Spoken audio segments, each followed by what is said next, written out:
राना साहब समझते हैं नए इंतखाबात के लिए राहें किस हद तक हमवार हो चुकी हैं?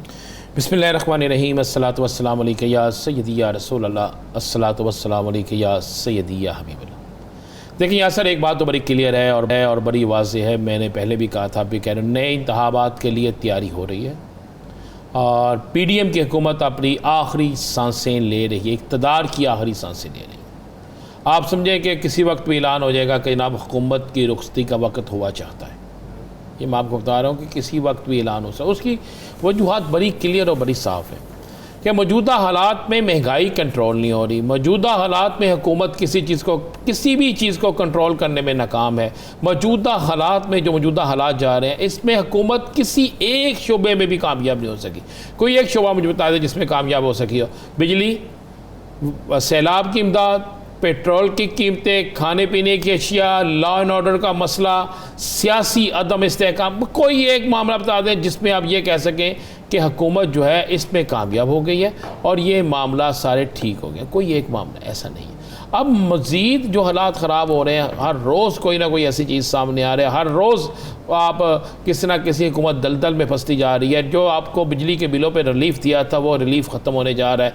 वज़ीर आज़म रिलीफ़ देते हैं, मुफ्ता इस्माइल जो है उसकी उल्ट खबर सुना देते हैं। यानी ये सारी चीज़ें आहिस्ता आहिस्ता जो है हुकूमत के ख़िलाफ़ जा रही हैं। यानी PDM में शामिल जितनी जमातें हैं उनका वोट बैंक इससे मुतासर हो रहा है, उसका वोटर इससे इनके खिलाफ हो रहा है। इनके उम्मीदवार अपने हलकों में जा नहीं रहे। अब वो वाज़ेह कहते हैं कि हम अपने हलकों में जाएं, लोग हमसे सवाल करते हैं। आपने देखा कल हमारे प्रोग्राम में कहा ना अली परवेज़ मलिक ने कि अब हल्के में जाते हैं तो लोग हमसे सवाल करते हैं, हमें पता है। तो ये सारे मामला जो हैं, इन मामलात के बाद अगर आप ये सोचें कि हुकूमत इलेक्शन में नहीं जा रही तो वैसा नहीं है। मेरे पास इतला ये है कि इस हवाले से बाकायदा PDM के कई रहनुमाओं को ये कह दिया गया है कि जनाब बस बहुत हो गई है, अब इससे आगे काम नहीं चल सकता। इसीलिए मेरे पास खबर तो आज ये है कि बहुत से अरकान असम्बली जो हैं उनको कहा गया है कि आप अपने हलकों में इलेक्शन कैंपेन की तैयारी करें, आप अपने हलकों में अवामी राब्ता मुहिम जारी रखें, आप अपने हलकों में जाकर अवाम से राब्ते रखें। अब बहुत से लोगों को ये कहा गया है कि आप अवाम में जाकर ये बताएं कि ये जितनी महंगाई है, ये जितनी चीज़ें हैं, इसमें हमारा कोई कसूर नहीं है। तो इसके बाद ये सारी चीज़ें जो नज़र आ रही हैं वो बड़ा वाज़ेह इशारा है कि किसी ना किसी की इक़्तिदार की रुखसती तो। आप क्या समझते हैं वफाकी हुकूमत को ये जो उनका मैकेनिज़्म है इसके तहत उन्हें पॉजिटिव वाइब्स आ रही हैं? कहाँ से आ रही? चलिए आप मुझे बता दें। मैं ये पूछ रहा हूँ कि क्या उन्हें आती हैं? भाई मुझे आप बता देना, आप सुबह से लेकर शाम तक TV पे बैठते हैं, आपको नजर आया कहीं से कि वफाकी हुकूमत को कोई फेवर वाली चीज़ मिली हो? कोई एक चीज़ अगर नहीं मिलेगी तो फिर इलेक्शन में जाना उनके लिए सूदबंद किस हद तक होगा? इसके अलावा उनके पास रास्ता है क्या? अभी तो अगर वो समझते हैं कि अभी हम हैं 25 पे और 25% लोग यानी हमें चाह रहे हैं, कहते हैं आने वाले दिनों में जब कहत पड़ जाएगा, खुदा ना खास्ता आने वाले दिनों में जब मज़ीद महंगाई होगी, आने वाले दिनों में जब मज़ीद हालात ऐसे होंगे तो फिर हम उस पोजीशन पे चले जाएंगे कि ना हम छोड़ते हैं फिर भी मरते हैं, रखते हैं फिर भी मरते हैं। वो कहते हैं अब तो किसी के पास दो 2.5 या 3 या 4 या 5 या 6 माह अबूरी सेटअप जितना भी अरसे के लिए किसी के पास होगा तो वो अबूरी सेटअप जो होगा वो बदनामी सारी उसके पेटे पड़ेगी, हमारे पेटे नहीं पर। ये उनका ख्याल है कि अबूरी सेटअप में सारी महंगाई, सारी बुराइयां, सारी चीज़ें उनके पेटे पड़ जाएंगी और हम उसके बाद अपने वोट बैंक जो है वो बेहतर कर सकेंगे। ये उनका ख्याल है। अगर वो आप ये कहें कि वो इलेक्शन में नहीं जाना चाहते तो इमरान खान की पार्टी इस वक्त इस पोजीशन में मौजूद है। कोई हल्का मुझे बता दें, पाकिस्तान का कोई शहर बता दें जहां इमरान खान ने जलसा किया हो और उस जलसे में जमे गफीर ना हो, जहां इमरान खान ने जाके कहा हो कि आज मैं फ़लाँ जगह आ रहा हूँ और वहाँ पे रश ना हो, जहाँ से इमरान खान का उम्मीदवार इलेक्शन लड़े और वो इलेक्शन जीत ना रहा हो, जहाँ से इमरान खान कॉल दे और वहाँ पे लोग बाहर ना निकले। तो फिर आप मुझे बताएं नहीं होगा तो इमरान खान ने कहा मैं इस्लामाबाद की कॉल दे रहा हूँ, वो इस्लामाबाद की कॉल दे देता है, इस्लामाबाद की तरफ लोग चले जाते हैं और वहाँ पर एक नया दंगल शुरू हो जाता है। तो उसमें भी सारे जो लूज़र होगी वो हुकूमत होगी, कभी अपोजिशन लूज़र नहीं होती। हमेशा एहतजाज पर लाठीचार्ज, एहतजाज पर फायरिंग, एहतजाज पर आंसू गैस, शेलिंग, ये हर चीज़ जो है उसमें लूज़र हमेशा कोई भी हुकूमत हो वो लूज़र होती है। और आप उसमें कहें कि अपोजिशन तो लूज़र होगी नहीं। देखिए ऑलरेडी उनके पास क्या चीज़ें हैं। चले छोड़ दें रजीम चेंज को, उसको साइड पे कर दें, इमरान खान की सलामी को बिल्कुल ज़ीरो कर दें। महंगाई है कि नहीं है? इनकी नाअहली है कि नहीं है? इस बुनियाद पे मुझे बताएं कौन होगा जो इस एहतिजाजी तहरीक में नहीं जाएगा? आपके फैसलाबाद में लूमने बंद हो गई हैं, आपके फैसलाबाद में हज़ारों वर्कर जो हैं वो बिल्कुल फारिग हो गए हैं बेचारे।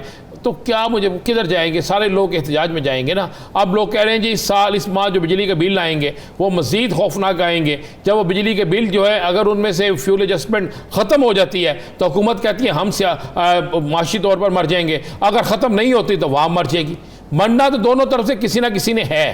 तो फिर आप ज़हन में रखिएगा जहाँ पे कम अमवात होती है ना, हमेशा उसी तरफ तवज्जो दी जाती है, जहाँ पे ज़्यादा अमवात हो उसकी तरफ तवज्जो नहीं, उसको बचाया जाता है।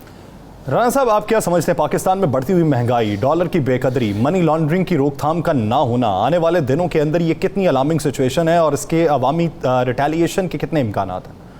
देखिए, आप ज़हन में रखिएगा आने वाले दिनों में डॉलर मुझे तो मज़ीद महंगा होता नज़र आ रहा है। जैसे डॉलर महंगा होगा आपकी तमाम चीज़ें महंगी होंगी।